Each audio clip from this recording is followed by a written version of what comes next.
अध्यक्ष महाराज मी तुम्हाला मदत करायसाठी उभा आहे याच्यासाठी बोललो। विजय वडेट्टीवार साहेबांनी जी काही भूमिका या ठिकाणी मांडली मी त्याला काही आता रिपीट करणार नाही।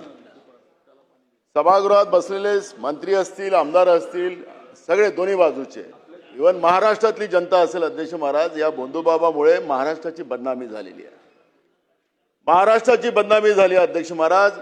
विधवा महिला असतील, गरोदर महिला असतील, लहान मुली असतील, यांच्यावर झालेलं शोषण, ते ओशोनो काय ते पाणी पाजून काय असेल ते, त्याच्यामध्ये अध्यक्ष महाराज मी आपल्याला विनंती करतो, अध्यक्ष महाराज तो तुमचा अधिकार आहे, तुम्ही निर्णय दिलेला आहे। मी तुम्हाला अध्यक्ष महाराज सांगतो, सभागृहाचं श्रेय घेतलं ना तुम्ही अध्यक्ष महाराज, 101च्या आधारावर चर्चा लावा अध्यक्ष महाराज, आणि याच्यावर एकदा चर्चा होऊ द्या।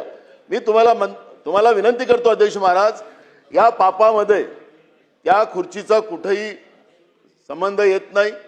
हे महाराष्ट्राच्या इज्जतीचा प्रश्न आहे। या भोंदूबाबांनी ज्या पद्धतीनं या महाराष्ट्राला बदनाम केलं, महाराष्ट्र आपल्याला माफ करणार नाही अध्यक्ष महाराज। अधिवेशन चाललेलं आहे आणि म्हणून या ठिकाणी ही चर्चा होणं गरजेचं आहे अध्यक्ष महाराज। याचा सोक्षमोक्ष लागणं गरजेचं आहे अध्यक्ष महाराज।